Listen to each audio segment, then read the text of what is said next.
The rain drummed against the floor-to-ceiling windows of my Manhattan office as I watched my ex-husband Marcus Richardson and his new girlfriend Jessica Walsh emerge from the Starbucks across the street. They were laughing, sharing what appeared to be an inside joke, completely oblivious to the fact that I could see them from my 47th floor corner office. Marcus threw his head back in that familiar laugh I once found endearing, and Jessica squeezed his arm possessively. They looked like the perfect couple, young, successful, and deeply in love. If only they knew how temporary that happiness would prove to be. My name is Victoria Hartwell. I'm 32 years old, and I'm the managing partner at Sterling and Associates, one of Manhattan's most prestigious management consulting firms.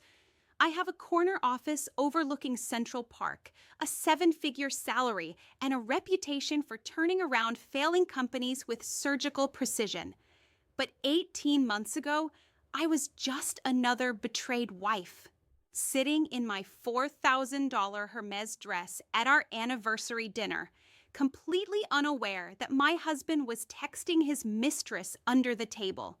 This is the story of how I orchestrated the most satisfying revenge without breaking a single law, raising my voice, or compromising my principles.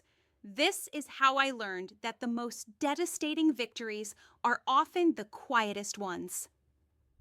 3 years ago, I thought I was living in a fairy tale. Marcus and I had been married for 5 years, together for 8. We'd met at a charity gala when I was 27 and he was 30.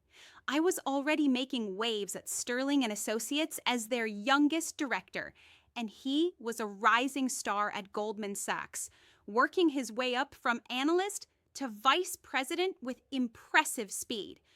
Our courtship was something out of a romantic comedy. Marcus was charming in that effortless way that made everyone, men and women alike, want to be around him.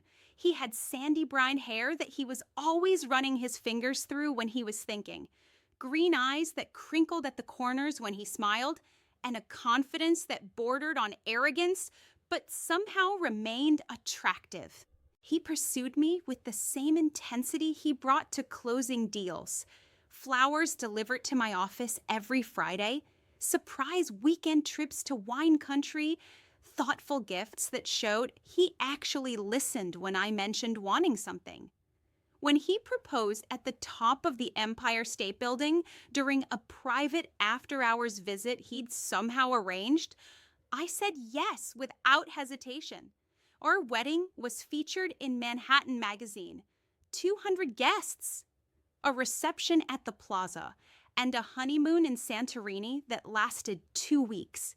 We bought a penthouse on the Upper East Side, the kind of place that required a co-op board interview and came with a doorman who knew everyone by name. We had matching BMW X5s, memberships to the right clubs, and invitations to all the parties that mattered. Did you ever have a relationship that seemed perfect from the outside but had cracks you couldn't see? What were the warning signs you missed? I threw myself into being the perfect corporate wife.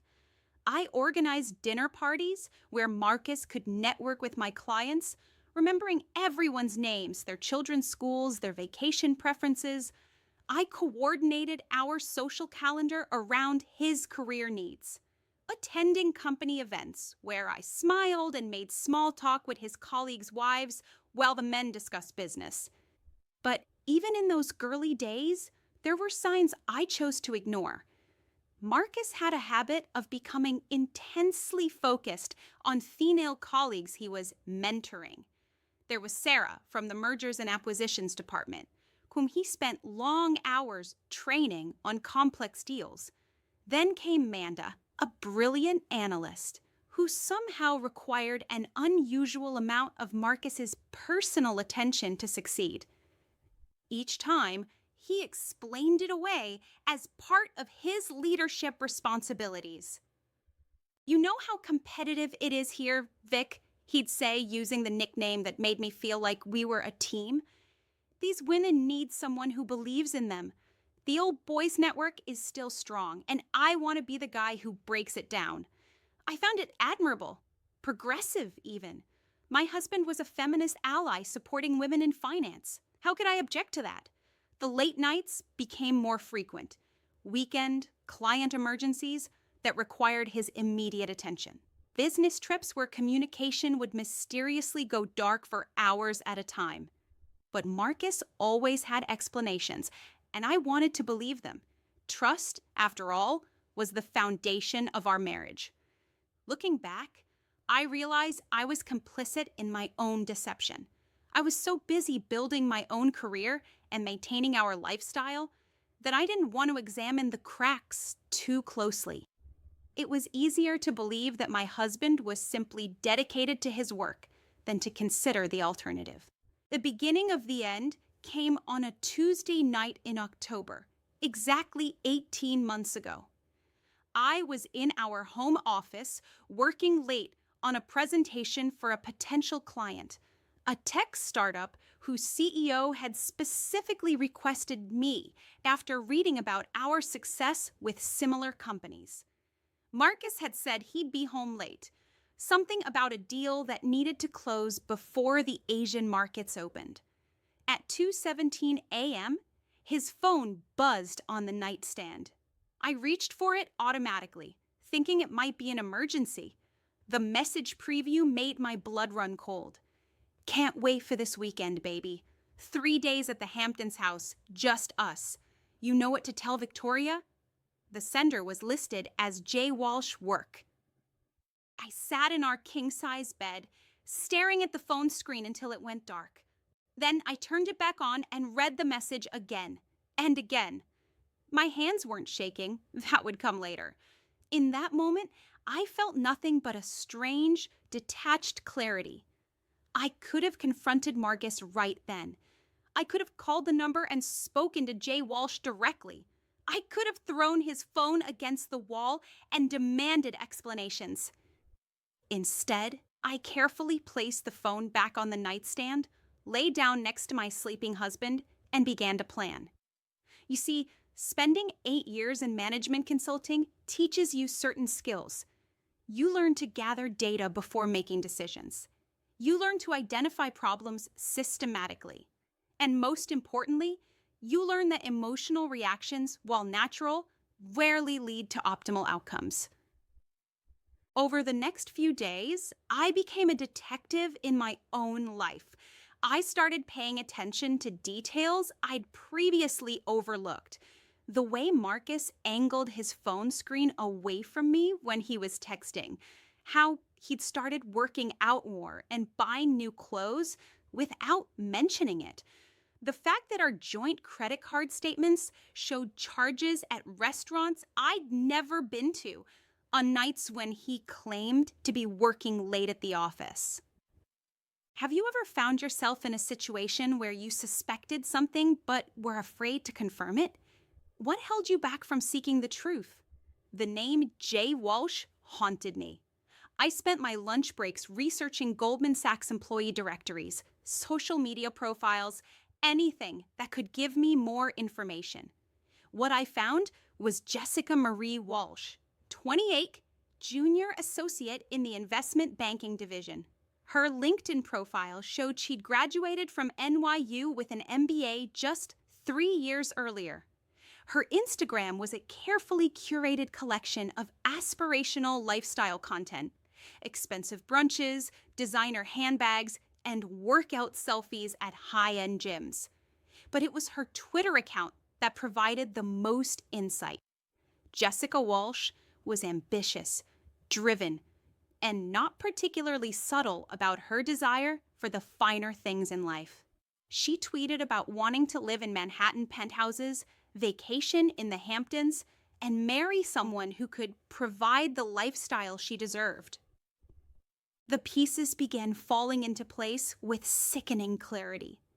2 weeks after discovering that first text message, I made a decision that would change everything. I hired a private investigator. Miranda Chen had recommended him. Discreet, thorough, and expensive. David Kumar was a former NYPD detective who specialized in corporate investigations and matrimonial cases.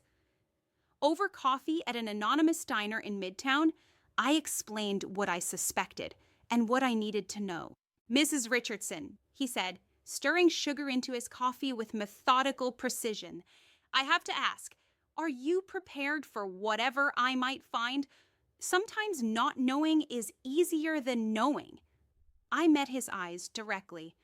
"I'm a consultant, Mr. Kumar. I make decisions based on data, not speculation. I need to know exactly what I'm dealing with." What David found over the next 6 weeks was worse than I'd imagined, and yet somehow not surprising. Marcus wasn't just having an affair with Jessica Walsh.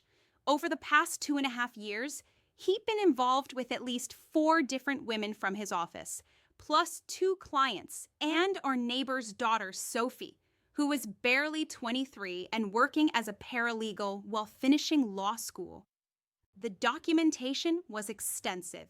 Photographs of Marcus entering hotels with various women, credit card receipts for jewelry and flowers that I'd never received, restaurant bills for expensive dinners while I was out of town on business, even recordings of phone conversations where Marcus promised these women everything, from career advancement to leading his wife. But Jessica was different from the others. Their relationship had been going on for 8 months, longer than any of the previous affairs. More significantly, Marcus was making promises to her that he'd never made to the others. He was going to leave me. He was going to marry her. He was going to use his connections to fast-track her career. The most damaging piece of evidence was a recording of a conversation between Marcus and Jessica where he detailed his plan to divorce me and claim half of my assets, including my partnership stake in Sterling and Associates. "The prenup protects her business," Marcus explained to Jessica over drinks at a hotel bar. "But I've been married to her for 5 years. I've supported her career, attended her work events, played the perfect husband." Any decent lawyer can argue that I'm entitled to compensation for my contribution to her success. Jessica's response chilled me to the bone.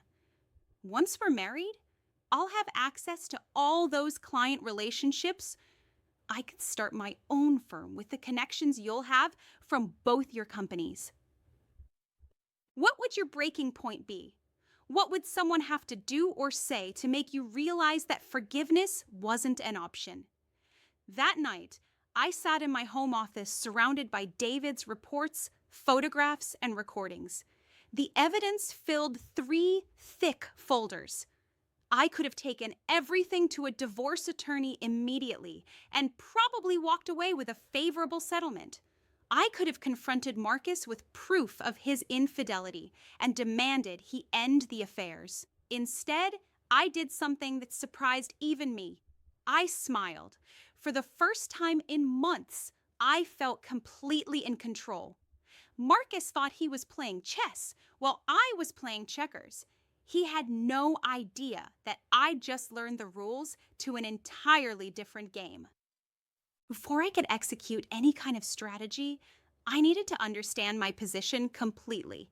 The next morning, I called Miranda Chen, the best divorce attorney in Manhattan, and a woman I'd met through various professional networks. Miranda's office occupied the entire 52nd floor of a building in Midtown, with views that rivaled my own. She was 45, impeccably dressed, and had a reputation for securing favorable outcomes for high net worth women in complex divorce cases.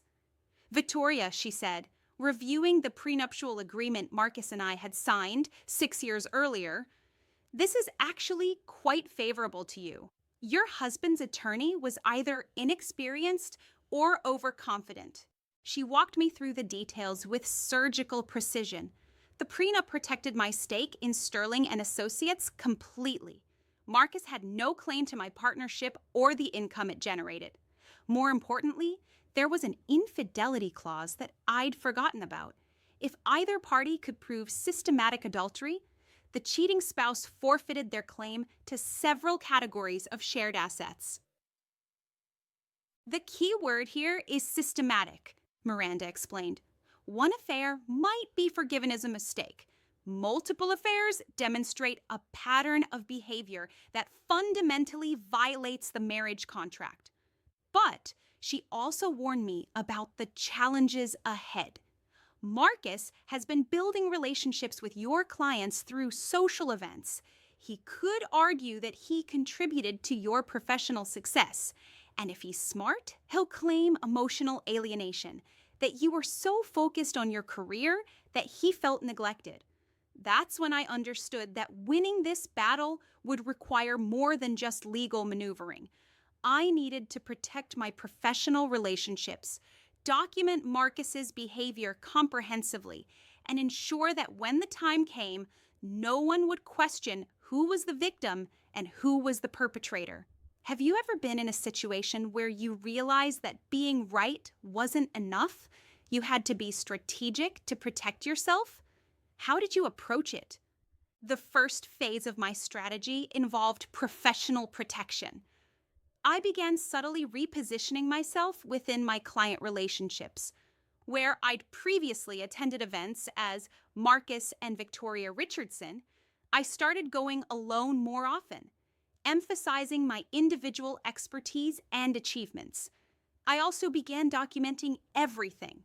Every text message Marcus sent, every late night he came home, every unexplained expense. I installed monitoring software on our shared computer and began keeping detailed records of his communications. I told myself it was for legal protection, but honestly, the extent of his deception was both fascinating and horrifying. Marcus wasn't just cheating. He was systematically lying about almost every aspect of his life. He told Jessica that our penthouse was primarily his investment, that I was holding him back professionally, that our marriage had been over for years, but I was too dependent on him to let go. Meanwhile, he told Sophie, the paralegal, that Jessica was just a work friend and that he was planning to leave his cold, career-obsessed wife. For someone who could appreciate his ambitions, the cognitive dissonance was staggering. How had I lived with someone for 8 years and not realized he was capable of this level of manipulation? Over the following weeks, I threw myself into work with renewed intensity. Sterling and Associates was in the middle of several high-profile engagements, and I used the demanding schedule as both cover for my investigation and genuine professional advancement. The irony wasn't lost on me that while Marcus was promising other women access to my success, I was actually working harder than ever to build something that would be entirely mine when this was over. 2 months into my I made a decision that would prove pivotal. I decided to meet Jessica Walsh. It happened naturally enough. Marcus had been dropping hints about a company mixer where he wanted me to meet some of his most promising colleagues. I knew Jessica would be there, and I was curious to see the woman who thought she was going to take over my life. The event was held at a trendy rooftop bar in Soho, the kind of place where young professionals went to network and be seen. I wore a classic black Diane von Furstenberg wrap dress and my grandmother's pearl necklace, understated elegance that commanded respect without trying too hard. Marcus introduced us within 20 minutes of arriving. Victoria, I want you to meet Jessica Walsh. She's one of our most talented junior associates. Jessica, this is my wife, Victoria. She's the one I've told you about who runs that consulting firm. Jessica extended her hand with practiced corporate charm. She was prettier than her photos suggested, with auburn hair and green eyes that sparkled with intelligence and ambition. She was also wearing a dress that cost more than most junior associates made in a week, clearly purchased for this specific occasion. "Oh my God, you're Victoria Hartwell," she gushed, and I noticed she used my professional name rather than my married name. "I've read about your work with tech startups. The article in Forbes was incredible. You must be so proud of what you've built. Thank you, I replied warmly, and Marcus tells me you're doing excellent work in investment banking. It's such a competitive field for women. It really is, Jessica agreed, glancing at Marcus with barely concealed affection. But I've been fortunate to have great mentors. Some people really go above and beyond to help you succeed. The conversation continued for nearly 10 minutes. Jessica was charming, intelligent, and completely convinced that she was talking to an obstacle to be removed rather than a person to be respected. She asked pointed questions about my work schedule, my travel commitments, and how I balanced career and marriage. It must be so difficult, she said with practiced sympathy, being in such a demanding field. I imagine you have to choose between your career and your personal life constantly. Actually, I replied, smiling genuinely for the first time all evening, I've found that the right partner makes it all possible. Marcus has been incredibly supportive of my ambitions from day one. Haven't you, honey? Marcus nodded enthusiastically, completely missing the subtext of what was happening between Jessica and me.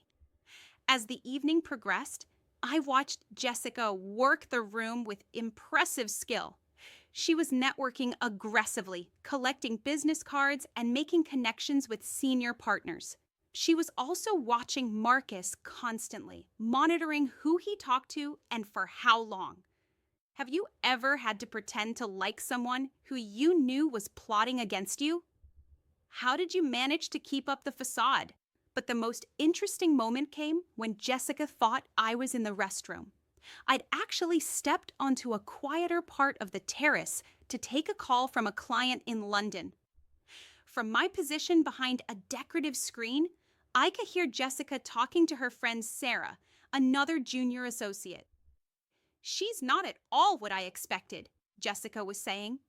I thought she'd be this ice-cold corporate bitch, but she's actually really nice. It almost makes me feel bad about... Almost. About what?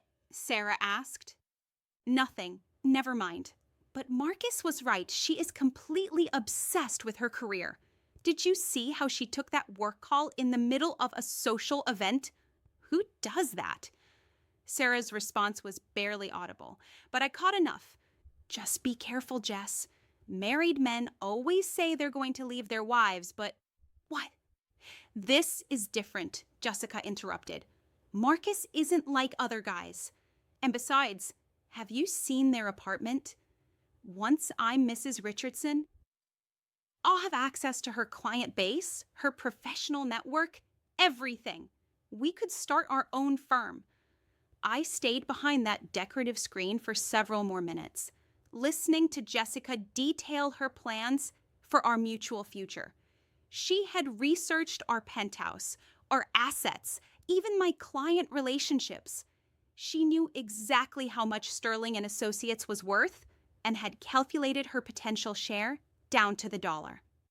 The most chilling part was how casually she discussed destroying my career. In her mind, I wasn't a person. I was simply an obstacle to be removed and then harvested for resources. That night, I went home and added Jessica's own words to my growing collection of evidence. But more importantly, I realized that my strategy needed to evolve. This wasn't just about protecting myself from Marcus's betrayal anymore.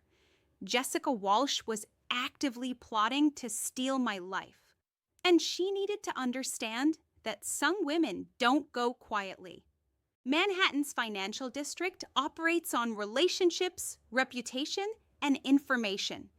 What Jessica and Marcus didn't understand was that I'd been building my network for over a decade, while they were focused on short-term gains and immediate gratification. My strategy required patience and precision. I couldn't simply expose their affair. That would make me look like a victim and potentially damage my own professional reputation. Instead, I needed to create a situation where their behavior would have natural, inevitable consequences that appeared completely unrelated to my personal knowledge. The first opportunity came through Jonathan Sterling, the founder of my firm and one of Marcus's potential clients. Jonathan was 58, had built Sterling and Associates from nothing into a powerhouse, and had always been both a mentor and a friend to me. He trusted my judgment implicitly and valued my insights about people and business situations. Over lunch at the Four Seasons, I carefully broached the subject of workplace relationships and professional ethics. Jonathan, I said, cutting into my salmon with surgical precision, I've been thinking about our policies regarding client relationships and potential conflicts of interest. He raised an eyebrow. Something specific prompting this reflection? Not exactly, I replied, but I've been observing some situations in other firms that made me realize how vulnerable companies can be when personal relationships interfere with professional judgment. I went on to describe, in purely theoretical terms, the risks that arose when senior employees became romantically involved with junior staff members who were being considered for promotions or important assignments. The potential for lawsuits, the damage to company culture, the questions about whether advancement was based on merit or personal relationships. The most dangerous situation, I continued, is when the senior person is married. Then you have potential sexual harassment claims, breach of fiduciary duty, and the possibility that confidential client information could be shared inappropriately with someone whose primary loyalty might not be to the company. Jonathan nodded thoughtfully. Have you seen specific examples of this? I've heard whispers about some concerning patterns at Goldman Sachs, I said carefully. Nothing concrete, but enough to make me grateful that we have clear policies about these situations. I never mentioned Marcus by name. I never made direct accusations. I simply planted seeds of awareness in the mind of someone who did significant business with Goldman Sachs and who would naturally become more observant about the behavior of their representatives. Do you think it's ethical to use indirect methods to expose wrongdoing? Or should confrontation always be direct? Why? Second phase involved my broader professional network. Manhattan's elite consulting and finance community is surprisingly small. The same people appear at the same charity galas, industry conferences, and networking events year after year. Over the course of several weeks, I began having casual conversations with key contacts about professional ethics and workplace relationships. I never gossiped. I never made accusations. But I did share observations about how certain behaviors could be misinterpreted, how important it was to maintain clear boundaries between personal and professional relationships, and how damaging it could be when senior employees appeared to show favoritism to junior colleagues they were mentoring. The beauty of this approach was that it was entirely truthful. I was genuinely concerned about professional ethics and workplace relationships, just not in the abstract way my colleagues assumed. Meanwhile, I began documenting Marcus's professional behavior more systematically. David Kumar helped me understand Goldman Sachs's internal policies about employee relationships and conflicts of interest.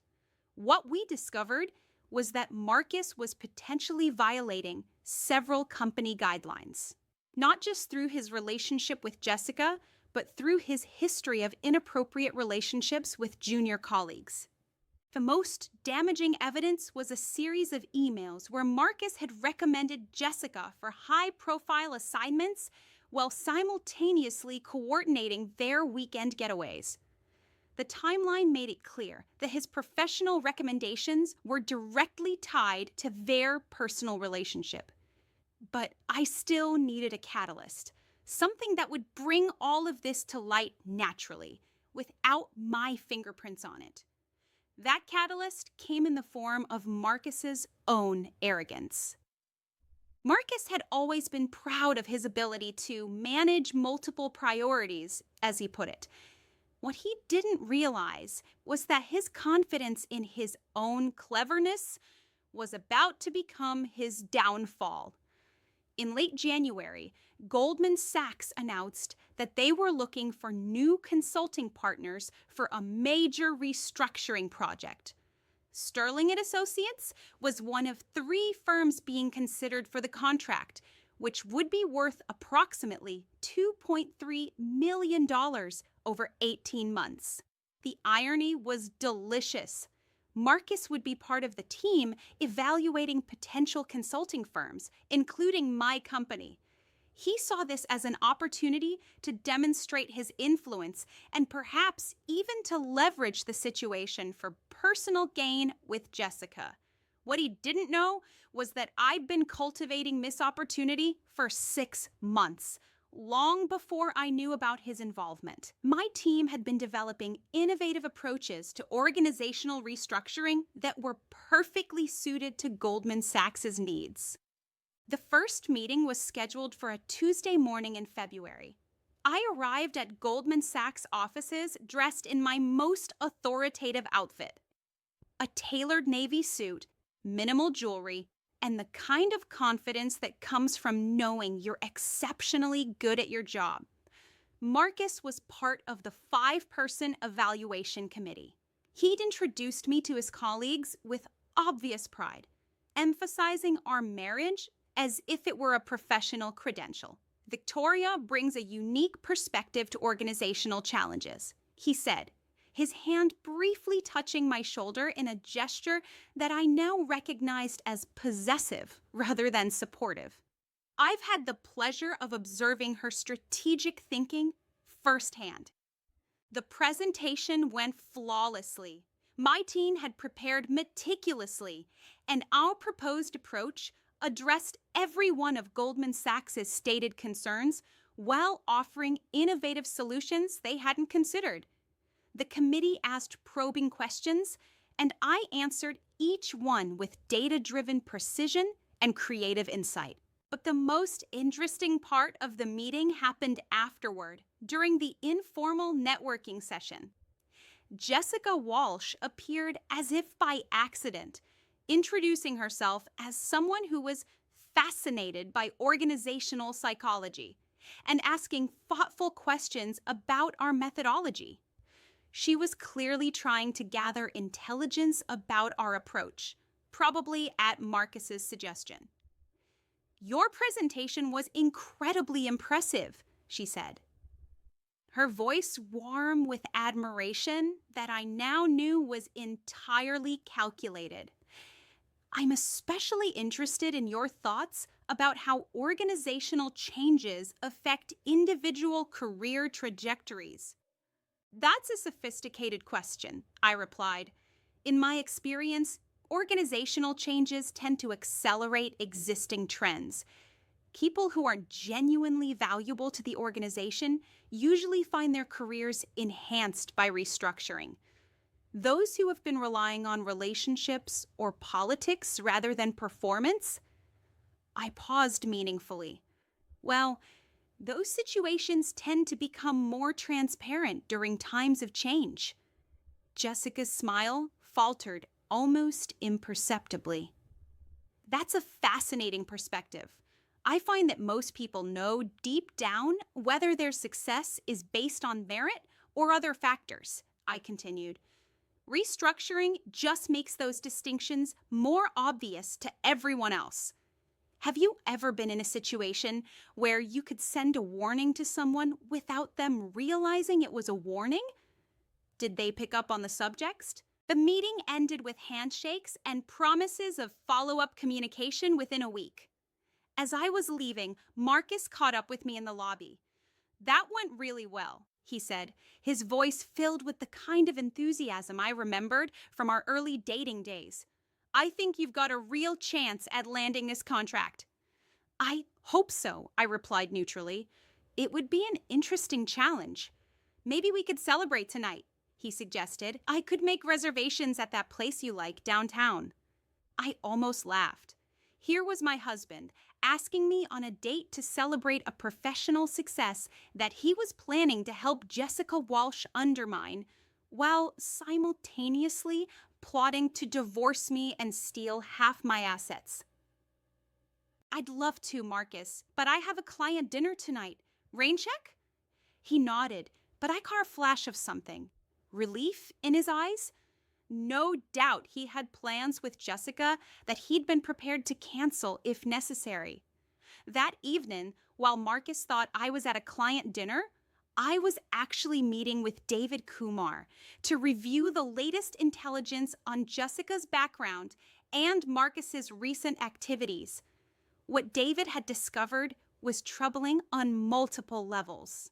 Jessica Walsh wasn't just ambitious, she was desperate. Her student loans from NYU totaled over $180,000. She was behind on credit card payments, and she was living in an apartment she couldn't afford while maintaining a lifestyle that required significant financial resources. More concerning was Marcus's recent financial behavior. He'd been using our joint accounts to pay for Jessica's expenses, dinners, shopping trips, even her gym membership.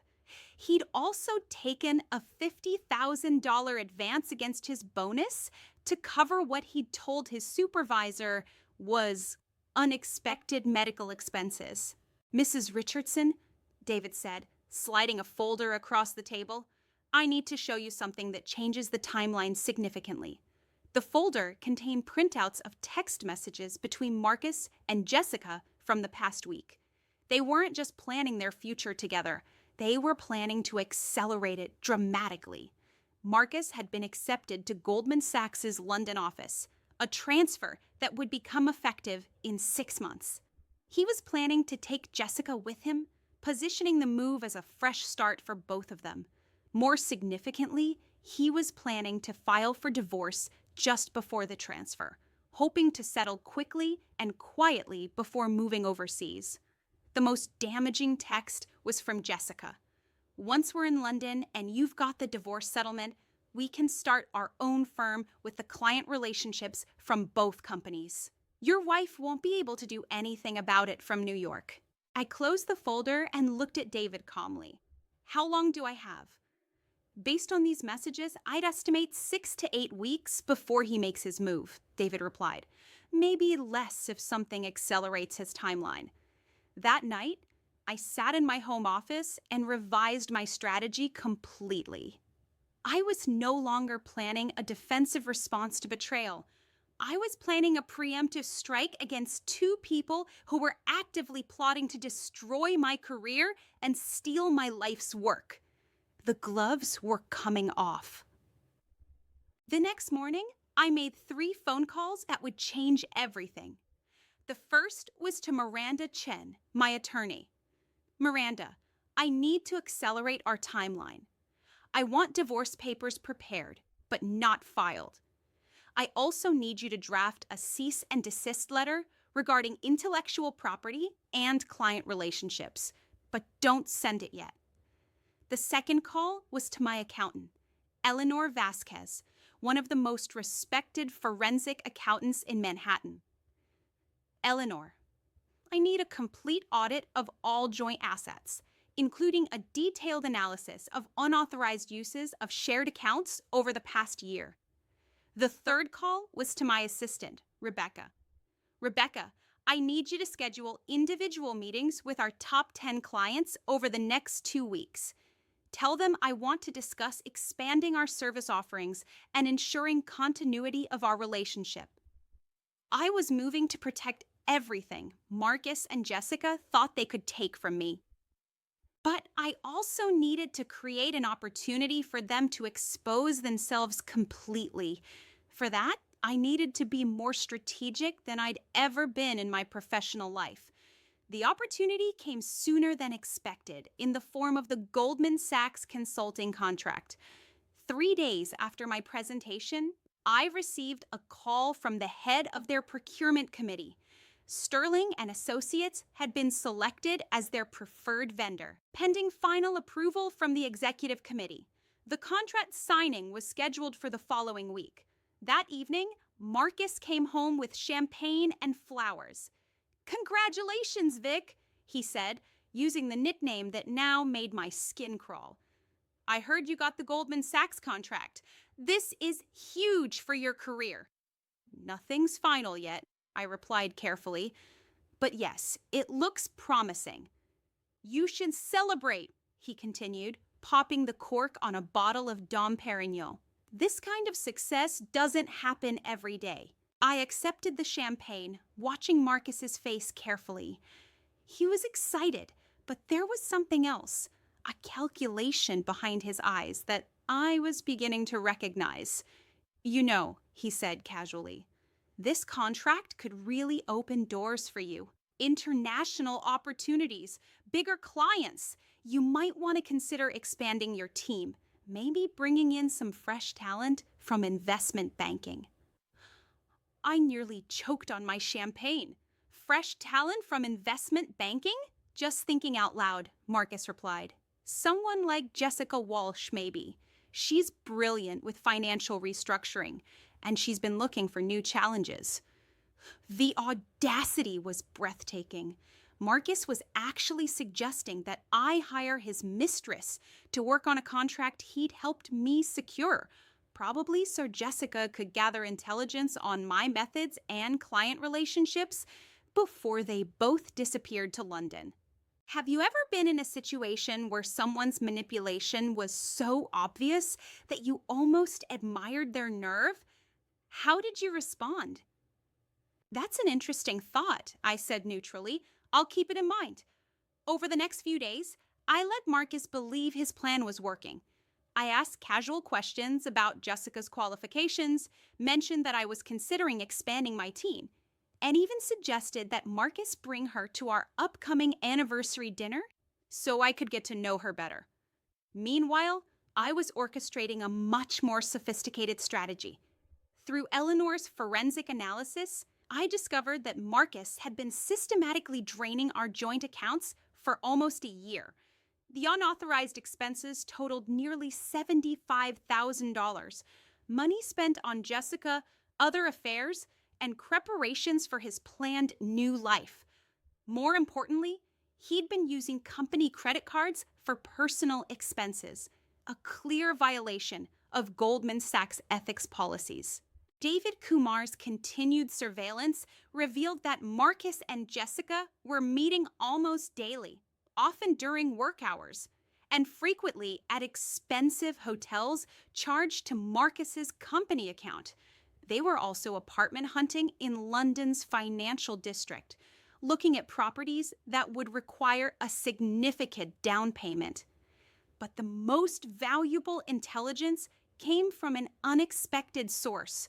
Sophie Chen, our neighbor's daughter and one of Marcus's previous conquests, reached out to me directly.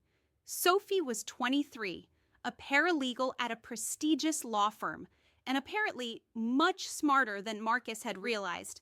She'd figured out that she wasn't his only affair and had begun documenting their relationship for her own protection. We met for coffee at a small cafe in Greenwich Village, away from anywhere we might be recognized. "Mrs. Richardson," she began, her voice shaking slightly, "I need to tell you something. And I need to apologize for something else." Over the next hour, Sophie detailed her relationship with Marcus, which had lasted 6 months before he moved on to Jessica.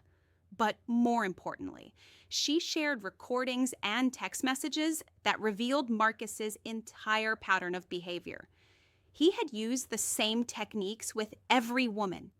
Promises of career advancement, expensive gifts paid for with our joint accounts, and detailed lies about our marriage and his plans for the future.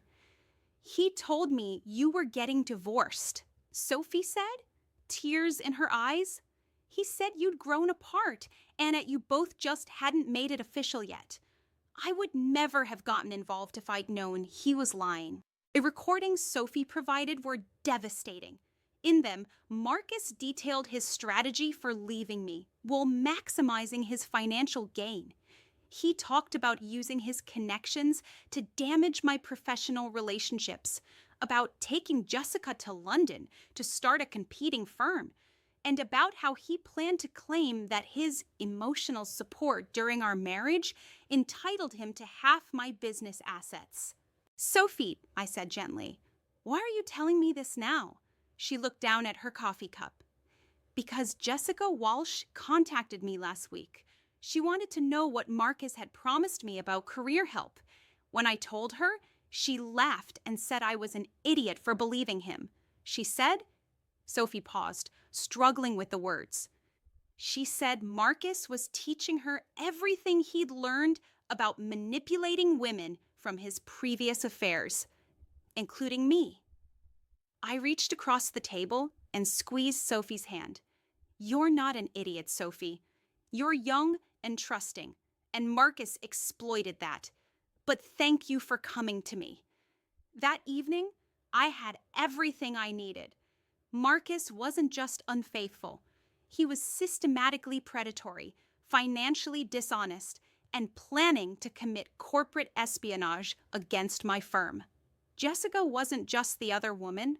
She was an active conspirator in a plan to steal my professional relationships and intellectual property. It was time to end this charade. The Goldman Sachs contract signing was scheduled for Friday morning at 10 a.m. I arrived early, dressed in my most confident outfit, and brought my entire senior team. What Marcus and Jessica didn't know was that I'd also arranged for several key witnesses to be present. Jonathan Sterling attended the signing personally, along with the heads of our legal and business development departments. I'd also invited Eleanor Vasquez to observe, ostensibly to help with contract administration, but actually to witness Marcus's behavior. Marcus was his usual charming self, making introductions and taking subtle credit for facilitating the relationship between our companies. Jessica appeared halfway through the meeting, ostensibly to deliver documents, but clearly there to observe and gather intelligence. Mrs. Richardson, she said warmly, shaking my hand as if we were old friends. Congratulations on this incredible opportunity. I'm so excited to see how this partnership develops. I smiled back equally warmly. Thank you, Jessica. I'm looking forward to working with Goldman Sachs' most talented people. The contract signing went smoothly, with handshakes all around and promises of a successful partnership. But as everyone was preparing to leave, I made an announcement that caught Marcus completely off guard. Before we conclude, I said, addressing the Goldman Sachs executives, I want to bring something to your attention that could affect our working relationship. The room went quiet. Marcus's face shifted from confidence to confusion to something approaching panic. Over the past several months, I continued, I've become aware of some concerning patterns that could create conflicts of interest in our partnership. I believe in transparency, so I want to address these issues directly. I opened my briefcase and removed 3 folders. These documents detail systematic misuse of company resources, violations of professional ethics policies, and potential conflicts of interest that could compromise both our firms' reputations. Jonathan Sterling leaned forward, his expression serious. What kind of issues, Victoria?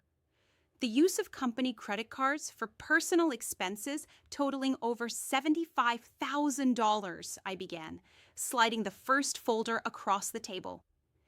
Inappropriate relationships with junior employees that may have influenced personnel decisions, and the potential sharing of confidential client information with unauthorized individuals. Marcus found his voice. Victoria, what are you doing? I'm protecting both our companies from legal liability, I replied calmly.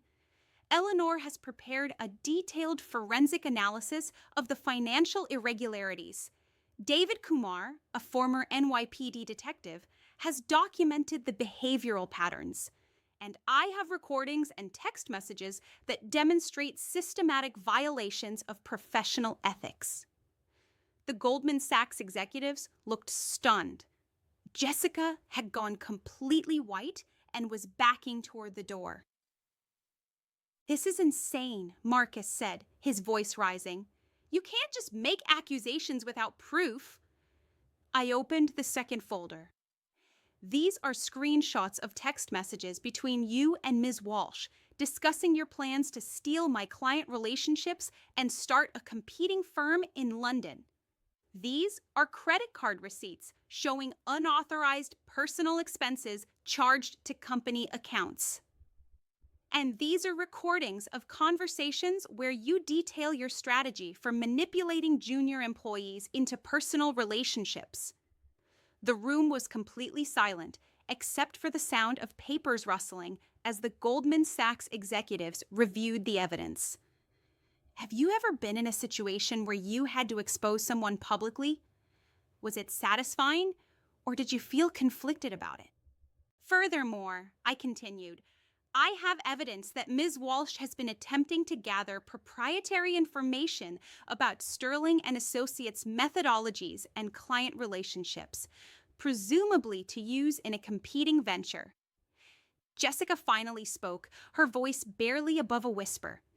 "This is all taken out of context. Marcus and I are colleagues, nothing more." I opened the third folder and removed a transcript. This is from a recording made last Tuesday evening. "Would you like me to read the part where you discuss harvesting Victoria's client base and making sure she can't compete with us from New York?" The head of Goldman Sachs' legal department stepped forward. "Mrs. Richardson, we appreciate you bringing these concerns to our attention. We'll need to review all of this evidence immediately." He turned to Marcus. "Mr. Richardson, you're suspended pending a full investigation. Please surrender your company credit cards and access badges immediately." Marcus looked around the room desperately. "This is my wife," he said, as if that explained everything. "She's upset about our marriage problems, and she's trying to destroy my career out of spite." "Actually," I said quietly, "our marriage problems are the least of your concerns right now. Using company resources to fund affairs with junior employees is a fireable offense. Attempting corporate espionage is potentially criminal.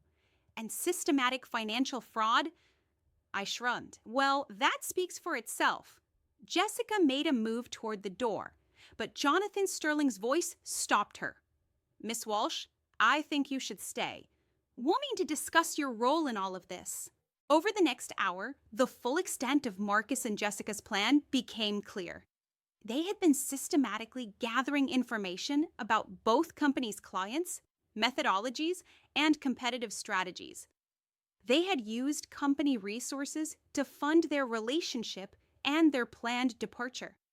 And they had been actively recruiting other junior employees to join their London venture. The Goldman Sachs executives were horrified. Not only have they been planning to give Marcus access to sensitive information about their restructuring, but they had unknowingly been facilitating a corporate espionage operation. "Mrs. Richardson," the managing director said finally, "we owe you a significant debt of gratitude. This could have cost both our firms millions of dollars and irreparable damage to our reputations." As Marcus and Jessica were escorted from the building by security, I felt a strange mixture of relief and sadness. This wasn't how I had imagined my marriage would end, but it was exactly how it needed to end. The next few days passed in a blur of meetings with attorneys, executives, and investigators. Goldman Sachs launched a full internal investigation into Marcus's conduct, while simultaneously strengthening their partnership with Sterling and Associates as compensation for the potential damage. Marcus was terminated immediately with cause, which meant he forfeited his pension, his stock options, and any claim to severance pay. Jessica was also fired, and both faced potential criminal charges for corporate espionage and financial fraud. But the personal reckoning was still to come. Marcus called me on Sunday evening, 3 days after his termination. His voice was different, smaller, defeated, stripped of the confidence that had once been his defining characteristic. "Victoria," he began, "we need to talk." "I don't think we do," I replied. "My attorney will be in touch with your attorney about the divorce proceedings." "Please," he said, and I heard something I'd never heard from Marcus before. Genuine desperation. "I know I fucked up. I know I hurt you. But did you have to destroy my entire career?" I set down my wine glass and walked to the window of my penthouse. Below, the city sparkled with life and possibility. "Marcus," I said quietly, "I didn't destroy your career. You destroyed your career. I simply made sure that the people who needed to know about your behavior had access to accurate information." "But you planned this," he said, his voice rising. "You orchestrated the whole thing, the contract signing, the timing, everything." "Yes, I did," I admitted. "Just like you planned to steal my clients, drain our accounts, and start a competing firm with your mistress. The difference is that my plan was legal." There was a long silence. When Marcus spoke again, his voice was barely audible. "Jessica left me," he said. "The minute she found out I was fired, she said she couldn't be associated with this mess. She's moving back to her parents' house in Ohio." I felt a flicker of something, not sympathy exactly, but a recognition of how completely his world had collapsed in the space of a week. "I'm sorry to hear that," I said, and I meant it, though I'm not surprised. "What happens now?" he asked. "Now you face the consequences of your choices," I replied, "and I move on with my life. Do you think Victoria was too harsh in her approach, or was Marcus's behavior serious enough to warrant this level of consequence?" The divorce proceedings were swift and decisive. With the evidence of Marcus's systematic infidelity and financial misconduct, the prenuptial agreement's infidelity clause was enforced completely. Marcus received nothing beyond his personal belongings and the legal minimum required by New York law. More significantly, the evidence of his planned corporate espionage triggered additional legal protections for my business. Miranda Chen secured a comprehensive restraining order that prevented Marcus from contacting my clients or using any proprietary information he might have gained during our marriage. But the most satisfying development came 6 weeks later, when Jonathan Sterling offered me a full equity partnership in Sterling & Associates. "Victoria," he said over lunch at the Four Seasons, "your handling of the Goldman Sachs situation demonstrated exactly the kind of strategic thinking and ethical leadership we need at the partner level. How would you feel about having your name on the door?" I accepted immediately. Within 3 months, the firm was renamed Sterling and Hartwell Associates, and I became the youngest equity partner in the company's history. The professional rewards extended far beyond the partnership. Word of how I'd handled the corporate espionage attempt spread throughout Manhattan's business community, and my reputation for discretion and strategic thinking brought in new clients faster than we could handle them. But the personal rewards were even more meaningful. For the first time in years, I felt completely in control of my own life. I was making decisions based on my own interests and values, not trying to maintain a facade that had been built on lies. I started dating again, carefully, but with genuine optimism about the future. Most importantly, I have learned something profound about my own strength. I didn't need to scream, cry, or create drama to handle betrayal. I could be patient, strategic, and ultimately successful while maintaining my integrity and professionalism. I was working late in my new office, corner suite, floor-to-ceiling windows, and a view that rivaled any in Manhattan, when my assistant buzzed to tell me I had a visitor. She says her name is Sophie Chen, and it's about a personal matter. I hadn't seen Sophie since our coffee meeting 8 months earlier, but I remembered her fondness and the courage it had taken for her to come forward with information about Marcus. She looked different now, more confident, more professionally dressed, more mature. The 23-year-old who had been manipulated by my ex-husband had grown into a poised young professional. "Mrs. Hartwell," she said, using my new professional name, "I hope you don't mind me stopping by. I wanted to thank you, and I wanted to tell you something." We sat in my office's comfortable seating area, with coffee and the kind of cookies my assistant always kept stocked for client meetings. "First," Sophie said, "I want to thank you for how you handled everything. You could have exposed my involvement publicly, but you protected my privacy and my career. I'll never forget that kindness." "You were a victim too, Sophie," I replied. "There was no reason for you to suffer professionally from Marcus's manipulation." "That's actually what I wanted to tell you about," she continued. "I've been thinking a lot about what happened, and I realized that what Marcus did to us, to me, to Jessica, to you, it wasn't just infidelity. It was systematic manipulation and abuse." She reached into her briefcase and removed a folder. "I've been working with a therapist, and she helped me understand the patterns. Marcus targeted young, ambitious women who were vulnerable in some way.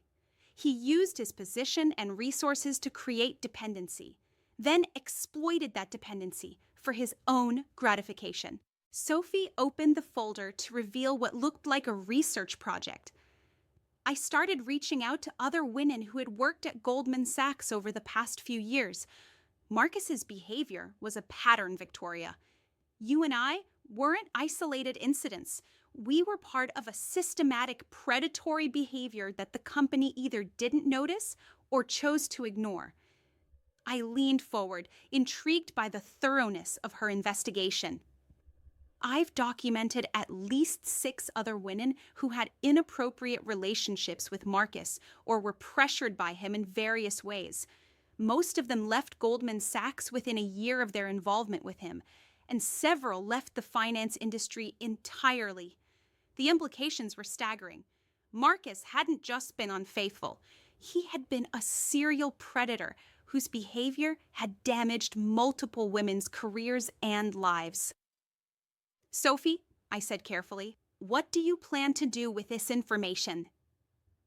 "I wanted to ask your advice about that," she replied. "Some of these women are interested in pursuing legal action, not just against Marcus, but against Goldman Sachs for creating an environment where this behavior could continue unchecked." I spent the next hour reviewing Sophie's research with her. It was meticulously documented, professionally presented, and absolutely damning. Marcus had used his position to systematically exploit young female employees, and the company's culture had enabled his behavior through inadequate oversight and reporting mechanisms. "Do you think companies should be held responsible for patterns of predatory behavior by their employees, even if the behavior happens outside of work hours?" "Sophie," I said finally, "this is important work, and these women deserve justice.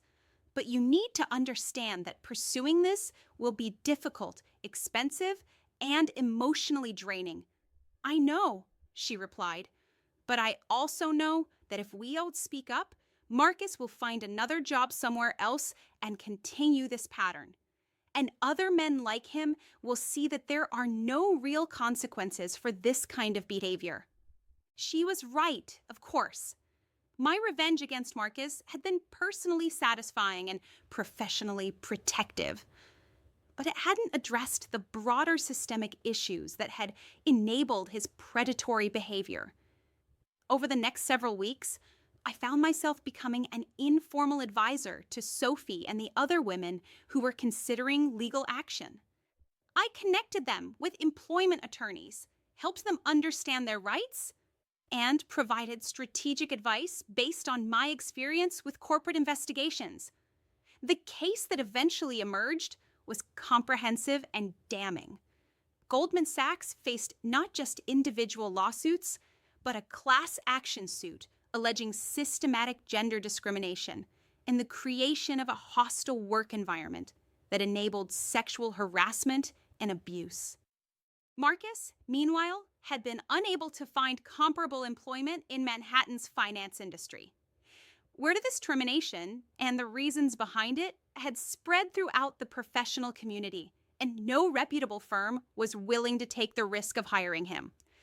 I heard through mutual acquaintances that he had eventually taken a position with a small investment firm in Cleveland, a significant step down from his previous role and salary. Jessica had indeed moved back to Ohio, where she was working as a financial advisor at a local bank, far from the glamorous Manhattan lifestyle she had once coveted.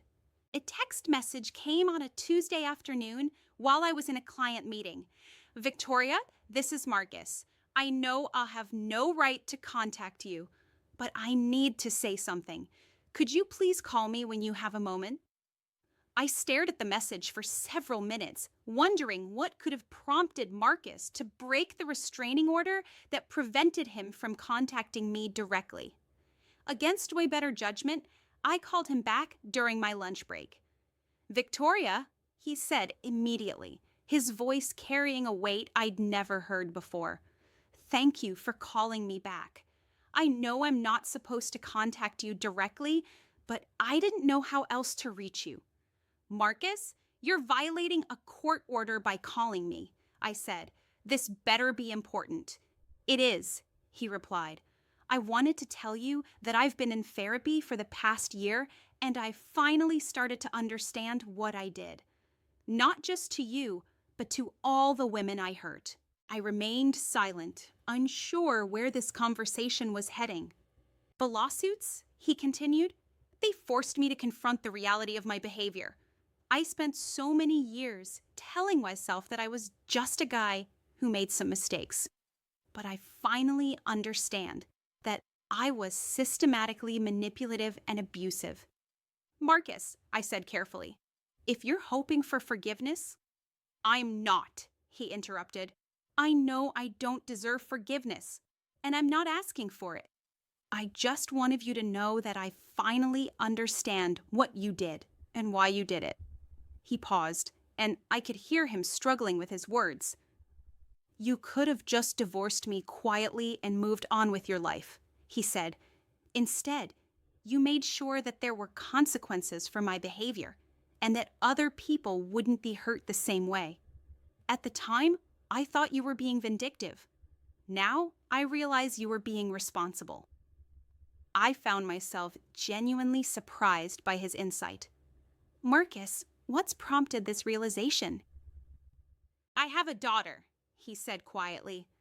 "Jessica and we stayed in touch after everything fell apart, and she got pregnant. Emma is 8 months old now, and when I look at her, I think about the kind of man I want her to believe she deserves."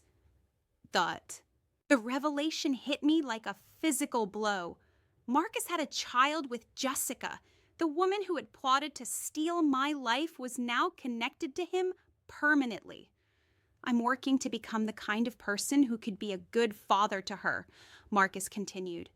"And part of that means acknowledging the harm I caused and taking responsibility for it." "How is Jessica?" I asked, surprising myself with the question. "She's struggling," Marcus admitted. "Single motherhood is hard, especially when you're essentially starting over professionally. She's working 2 jobs to make ends meet, and she's dealing with a lot of guilt about what we did." I felt a complex mixture of emotions: sympathy for a child who hadn't chosen her circumstances, concern for a woman who was facing the consequences of her choices, and a strange sense of closure about the entire situation. When someone who has wronged you shows genuine remorse and growth, do you feel obligated to respond with compassion, or is acknowledgement enough? Marcus, I said finally, I appreciate you calling, and I'm glad you're getting help. But you need to understand that this doesn't change anything between us. I've moved on with my life, and you need to move on with yours.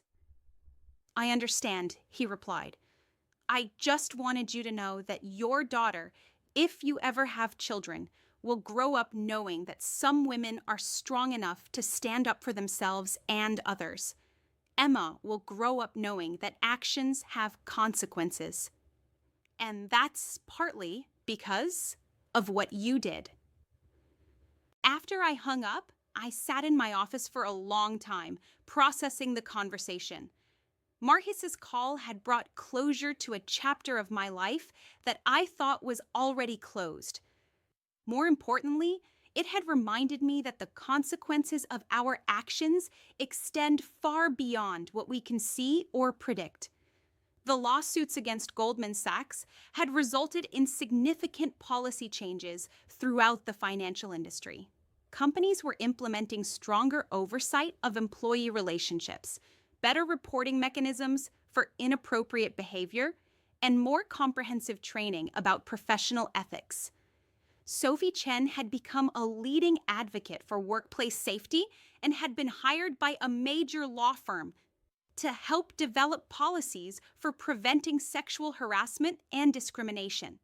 Several of the other women involved in the lawsuits had used their settlements to start new careers or businesses, turning their traumatic experiences into sources of strength and purpose. As for me, Sterling and Hartwell Associates was thriving beyond my wildest expectations. We'd been named one of the top consulting firms in the country, and I've been featured on the cover of Fortune magazine as one of 30 under 35 business leaders to watch. But more importantly, I was happy. Genuinely, deeply happy in a way I'd never been during my marriage to Marcus. I was dating Alexander Morrison, a literature professor at Columbia who made me laugh, challenged my thinking, and had absolutely no interest in leveraging my professional success for his own gain. We'd been together for 8 months, and he was everything Marcus had pretended to be: kind, intellectually curious, supportive of my ambitions, and completely honest about his own limitations and insecurities. Alexander proposed on a quiet Sunday morning in our favorite cafe in Greenwich Village. No dramatic gestures, no public displays, just a simple, heartfelt conversation about the future we wanted to build together. Victoria, he said, reaching across the table to take my hand, I know we've only been together 8 months, but I also know that I want to spend the rest of my life learning from you, laughing with you, and supporting your dreams however I can. He produced a simple solitaire diamond ring, elegant, understated, and completely different from the ostentatious engagement ring Marcus had given me years earlier. I don't have a trust fund or a corner office, Alexander continued with a self-deprecating smile, but I have something I don't think your ex-husband ever gave you: complete honesty and unconditional respect for who you are. I said yes immediately, not because I was ready to be married again, but because I was ready to be married to him. The wedding planning process was refreshingly straightforward. Alexander had no interest in social climbing or business networking, so our guest list included the people who actually mattered to us: close friends, family members, and colleagues we genuinely respected. Sophie Chen was my maid of honor, a choice that raised some eyebrows among people who knew our history. But Sophie had become one of my closest friends, and her journey from victim to advocate had inspired me profoundly. Are you sure about this? My mother asked during one of our planning sessions. Don't you think it might bring up painful memories? Mom, I replied, Sophie represents everything good that came out of that terrible situation. She turned her trauma into purpose, and she helped other women find their strength. If anyone deserves to stand beside me on the most important day of my life, it's her. The ceremony itself was held at the New York Botanical Garden, surrounded by 75 of our closest friends and family members. I wore a simple ivory dress that I'd fallen in love with immediately, and Alexander wore a navy suit that brought out the blue in his eyes. But the most meaningful part of the day wasn't the ceremony or the reception. It was the conversation Alexander and I had the night before the wedding. Victoria, he said as we walked through Central Park, I need you to know that I understand what marriage means to you now. I know that trust isn't something I can ask for. It's something I have to earn every single day. I stopped walking and turned to face him. Alexander, what are you trying to say? I'm saying that I know marriage failed you once, and I want you to know that I see that failure as Marcus's failure, not marriage's failure, he replied. I'm also saying that if you ever have doubts about me, about us, about anything, I want you to tell me immediately. I never want you to feel like you have to investigate your own husband or wonder about my honesty. I kissed him then, right there on the park path, with joggers and dog walkers streaming around us. Alexander, I said when we broke apart, I don't have doubts about you. For the first time in my adult life, I'm with someone who makes me feel completely safe to be myself. Have you ever experienced the difference between a relationship built on performance versus one built on authenticity? How did that change your understanding of love? The wedding was perfect in all the ways that matter: genuine emotion, heartfelt vows, and the kind of celebration that brings people together rather than showing them off. During our first dance, I looked around the room at our friends and family and realized that every person there was someone who genuinely cared about our happiness. It was the complete opposite of my first wedding, which had been more about creating an impressive spectacle than celebrating a meaningful commitment.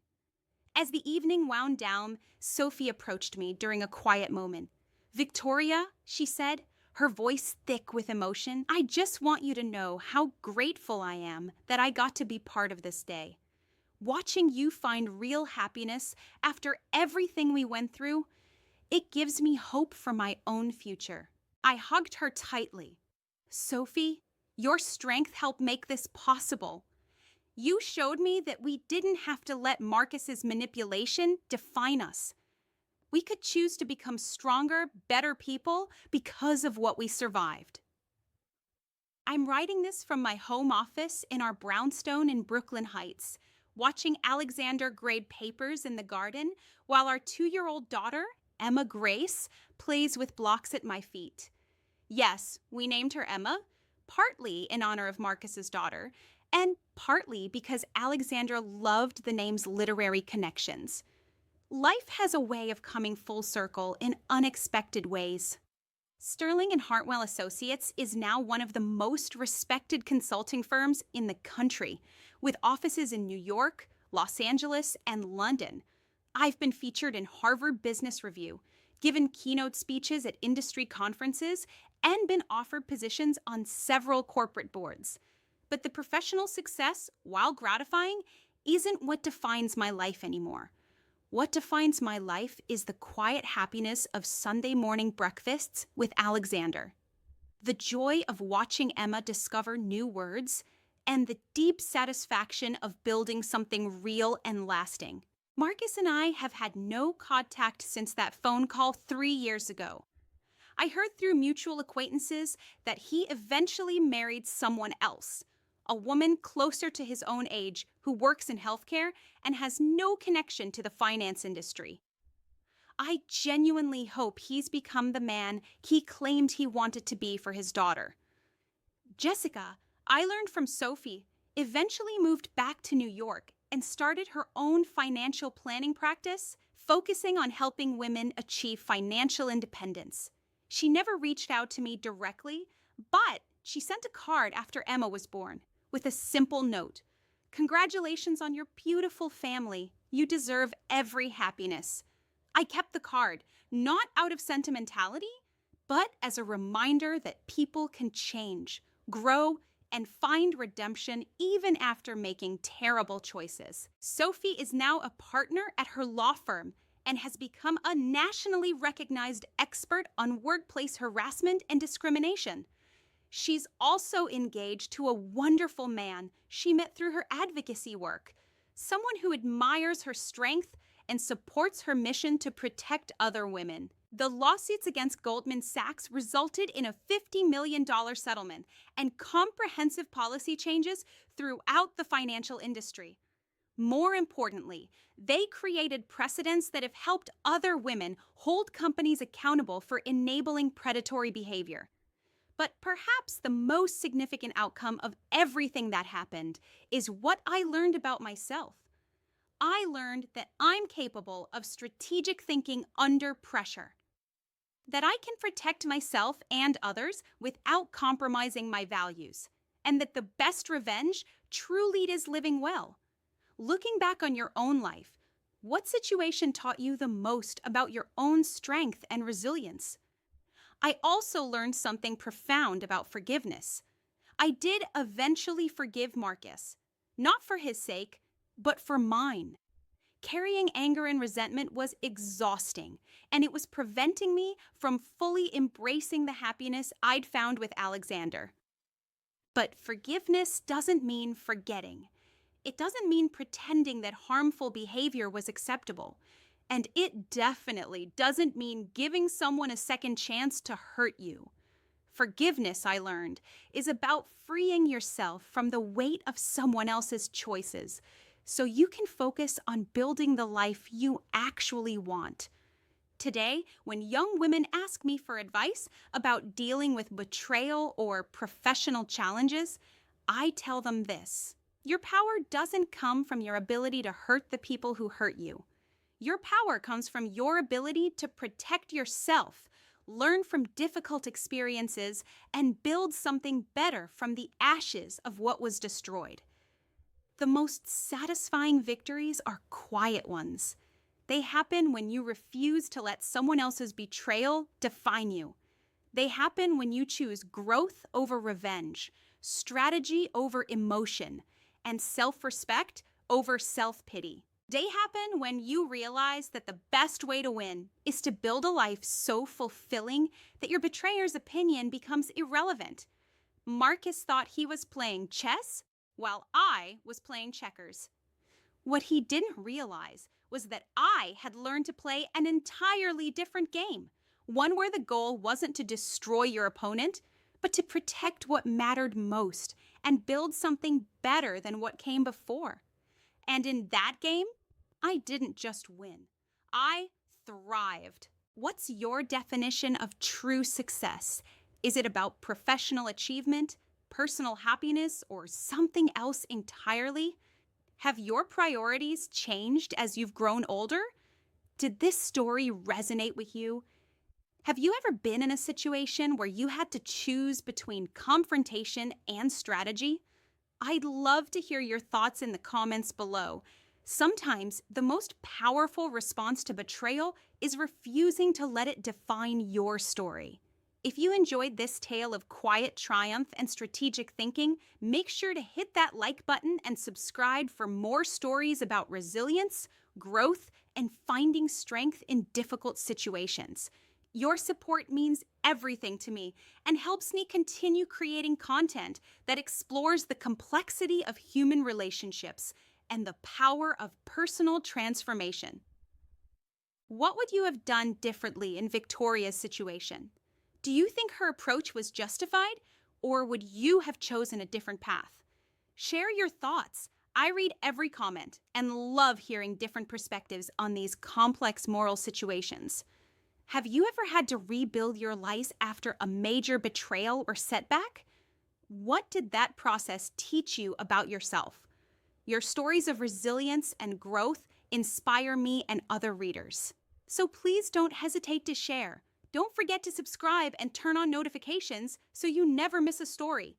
Until next time, remember, the most powerful victories are often the quietest ones, And your strength is measured not by your ability to hurt others, but by your capacity to protect yourself and build something beautiful from the ashes of what was lost.